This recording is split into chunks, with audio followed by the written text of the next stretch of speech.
جب حضرت عثمان غنی رضی اللہ تعالیٰ عنہ کا محاصرہ کر لیا گیا اور یہ خلافت کا آخری آپ کا دور ہے، 82 سال کی عمر تھی اس وقت آپ کی، اور یہ تاریخ کا دردناک باب ہے کہ حضرت عثمان غنی پر 40 دن تک پانی بند رہا۔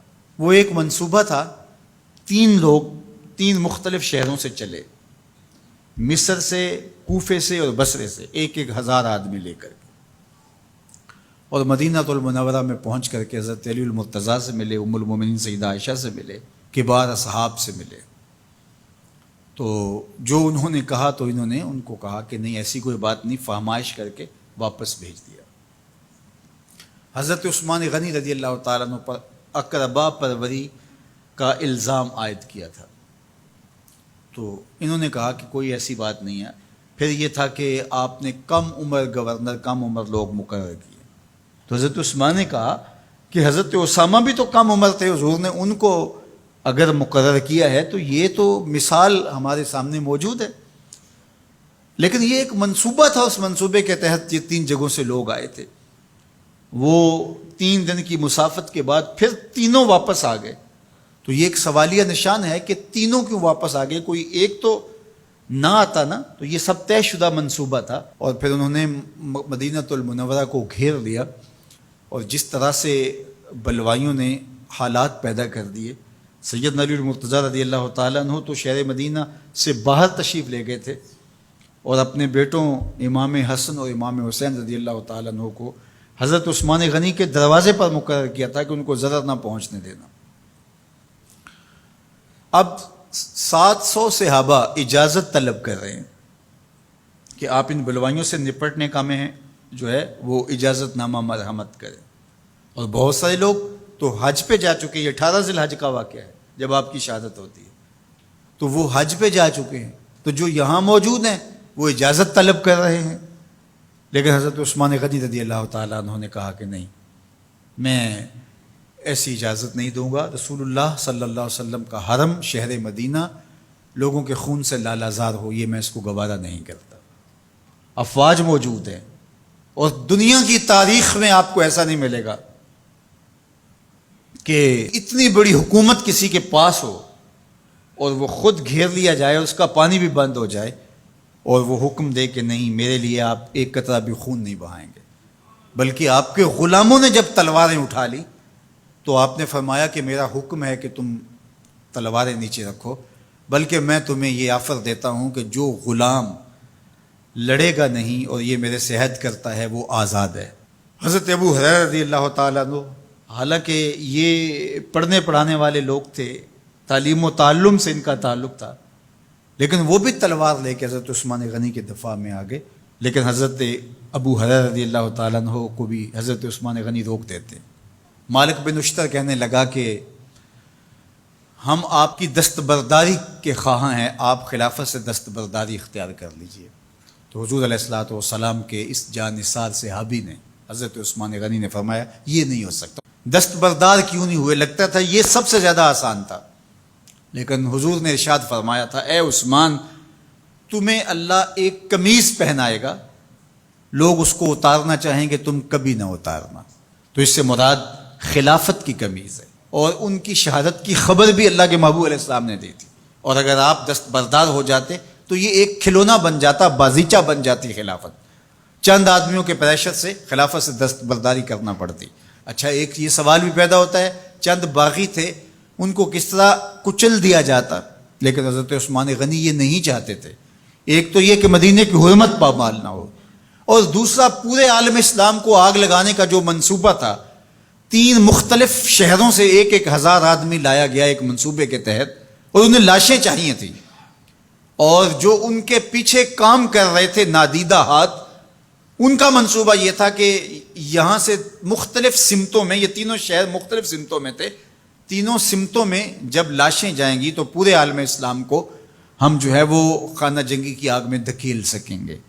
تو حضرت عثمان غنی ان سازشوں سے آگاہ تھے، تو سب سے اہون اور آسان یہ تھا کہ قربانی پیش کر دی جائے، اور پھر انہوں نے سن بھی رکھا تھا کہ 2 شہید ہیں، شہید تو انہوں نے بہرحال ہونا ہے، تو لہٰذا میں خلافت سے دستبردار بھی نہیں ہوں گا، اور شہر مدینہ کی حرمت بھی پامال نہیں ہونے دوں گا۔ اور تیسری بات یہ ہے کہ میں خود مظلوم شہید کر دیا جاؤں، تو وہ آپ نے یہ گوارا کر لیا۔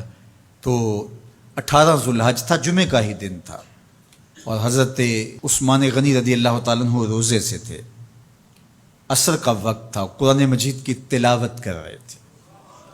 حضرت امام حسن، امام حسین اور حضرت عبداللہ بن زبیر اور دیگر لوگ آپ کے دروازے پہ پہرا دے رہے تھے، لیکن باغی پچھلے گھر سے دیوار پھلانگ کے آپ کے گھر میں داخل ہوئے اور تلوار سے وار کیا۔ آپ کی زوجہ حضرت نائلہ آگے بڑھی اور ہاتھ سے روکنا چاہا، آپ کی انگلیاں کٹ گئیں۔ پھر دوسرا وار کیا تو حضرت عثمان غنی رضی اللہ تعالیٰ عنہ کا دایاں ہاتھ کٹ کے گر گیا۔ حضرت عثمان غنی رضی اللہ تعالیٰ عنہ نے افسوس کیا اور کہا کہ تم نے وہ ہاتھ کاٹ دیا جس سے میں وحی کی کتابت کیا کرتا تھا۔ پھر اس کے بعد آپ پر 9 وار کیے گئے اور آپ کو شہید کر دیا گیا، اور آپ کا خون قرآن مجید پڑھتے ہوئے اس آیت پہ گرا، فَسَيَكْفِيكَهُمُ اللَّهُ وَهُوَ السَّمِيعُ الْعَلِيمُ۔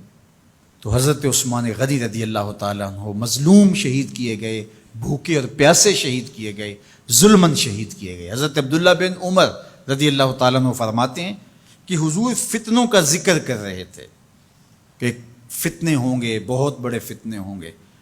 تو ایک شخص نے چادر اوڑھی ہوئی تھی اور وہ مجلس واعظ کے قریب سے گزرا جہاں حضور کچھ ارشاد فرما رہے تھے، تو آقا کریم نے اشارہ کر کے کہا اس دن یہ شخص حق پہ ہوگا۔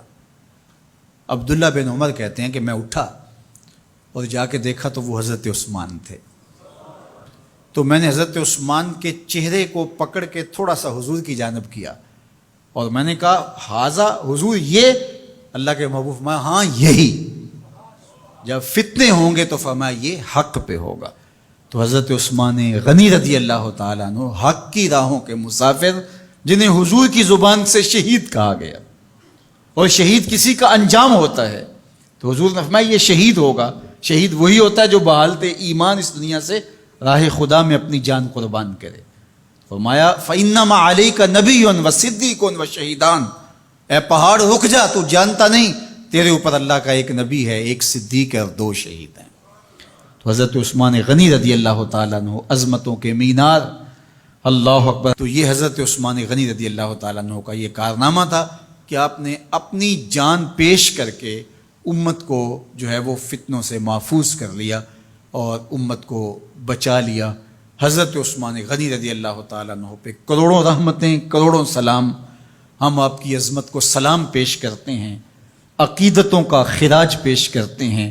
حضور کی خدمت میں ایک جنازہ لایا گیا اور حضور سے عرض کی گئی حضور اس شخص کا جنازہ پڑھا دیجئے، تو حضور نے انکار کر دیا، کہا میں جنازہ نہیں پڑھاؤں گا۔ تو صحابہ نے عرض کیا یا رسول اللہ کبھی ماضی میں ایسا نہیں ہوا، جب بھی کوئی جنازہ لایا جاتا ہے تو آپ جنازہ پڑھا دیتے ہیں اور آپ نے آج انکار کر دیا ہے؟ تو فرمایا یہ شخص میرے عثمان سے بغض رکھتا تھا اور اس کو اللہ نے بھی اپنی رحمتوں سے محروم کر دیا ہے۔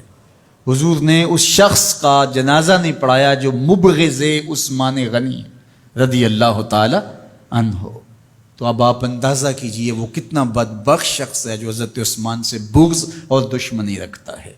حضرت عثمان غنی رضی اللہ تعالی عنہ سے اللہ کے محبوب علیہ السلام نے کتنی خوبصورت ارشاد فرمائی، میں اس سے حیا کیوں نہ کروں جس سے اللہ کے فرشتے بھی حیا کرتے ہیں۔ یعنی عثمان غنی وہ ہیں جس سے اللہ کے فرشتے بھی حیا کرتے ہیں، اور جو عثمان غنی کا حیا نہیں کرتا اس سے بڑا بے حیا کون ہو سکتا ہے۔ حاکم نے مستدرک کے اندر روایت ذکر کی ہے کہ بہت سارے صحابہ حضور کی بہت ساری خوبیوں کے مظہر تھے، اور سب سے زیادہ حضور کے خلق کے مشابہ حضرت عثمان غنی رضی اللہ تعالیٰ، اور خلق میں سب سے اونچا درجہ حیا کا ہوتا ہے۔ تو حضرت عثمان غنی رضی اللہ تعالیٰ عنہ حیا کے اس مقام پہ فائز المرام تھے جو انہی کا مقصوم تھا۔ اللہ ہمیں حضور کے اہل بیت، حضور کے اصحاب، بلکہ حضور کے در کی مٹی کی تعظیم بھی نصیب کرے۔ اقبال نے کہا تھا خاک طیبہ از دو عالم خوش ترست، آن خنک شہرے کے آنجا دل برست۔ ہمیں تو طیبہ کی مٹی بھی اچھی لگتی ہے اس لیے کہ وہاں محبوب جو رہتے ہیں۔ تو محبت تو اس چیز کی متقاضی ہوتی ہے، محبوب کی راہوں کو بھی سلامی پیش کی جائے۔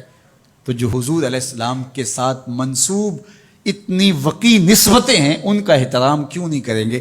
تو حضرت عثمان غنی تو داماد رسول ہیں، حضرت عثمان غنی تو ذو النورین ہیں، حضرت عثمان غنی تو حضور علیہ الصلوۃ والسلام کے محبوب اور حضور علیہ الصلوۃ والسلام کے پیارے ہیں، ان کو جنت کی بشارت دی گئی ہے، عشرہ مبشرہ میں سے ہیں، 4 جلیل القدر خلفاء میں ان کا نام شامل ہے، اور پھر حضور کی 2 صاحبزادیاں ان کے نکاح میں آقا کریم نے ان کو شہید خود قرار دیا، اور میرے اور آپ کے آقا و مولا نے کہا آج کے بعد کوئی عمل عثمان کو نقصان نہیں دے گا، اور کہا عثمان سے میں حیا کیوں نہ کروں، اس سے اللہ کے فرشتے بھی حیا کریں۔